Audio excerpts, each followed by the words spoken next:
अकोल्यात पोलीस कॉन्स्टेबलवर तरुणीने केले गंभीर आरोप. लग्नाचे स्वप्न दाखवून शारीरिक व मानसिक छळ केल्याचा दावा. तक्रारीनंतर पोलिसांनी आरोपीला केली अटक. प्रकरणाचा सखोल तपास सुरू असून पोलीस दलात खळबळ. पोलीस हे जनतेचे सुरक्षा रक्षक असतात. मात्र जनतेचा रक्षण करताच भक्षक झाल्याची धक्कादायक बातमी अकोल्यातून समोर आली आहे. अकोला पोलीस दलाला मान खाली घालायला लावणारी घटना घडली आहे.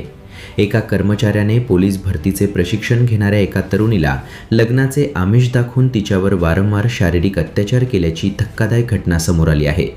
या प्रकरणी पीडित तरुणीच्या तक्रारीवरून अकोल्यातील कोतवाली पोलीस ठाण्यात गुन्हा दाखल करण्यात आला आहे.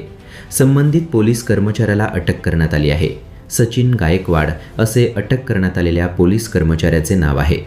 अकोला पोलीस दलात चालक MT विभाग म्हणून कार्यरत असलेल्या सचिन गायकवाड याने पोलीस भरतीचे प्रशिक्षण घेणाऱ्या तरुणीला लग्नाचे आमिष दाखवून लैंगिक अत्याचार केल्याचा आरोप आहे.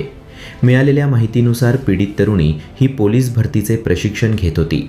या दरम्यान आरोपी पोलीस कर्मचारी सचिन गायकवाड याने तिला लग्नाचे आमिष दाखवले आणि तिच्या इच्छेविरुद्ध वारंवार शारीरिक शोषण केले. आपली फसवणूक होत असल्याचे लक्षात आल्यानंतर पीडित तरुणीने अखेर कोतवाली पोलीस ठाण्यात धाव घेत घडलेल्या प्रकाराबाबत तक्रार दाखल केली.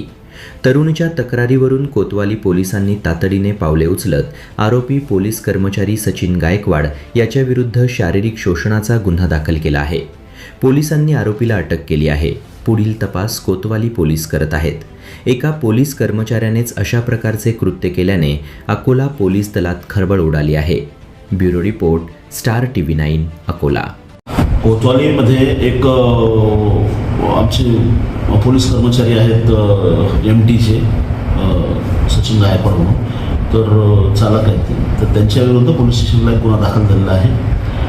तर हकीकत अशी आहे की त्याच्यामध्ये एक महिला आहे आणि ती भरतीचं प्रशिक्षण घेत असताना तिला लग्नाचं आमिष दाखवून या कर्मचाऱ्याने तिचं शारीरिक शोषण केलं, वारंवार शारीरिक शोषण केलं, अशा प्रकारची तिची तक्रार आहे.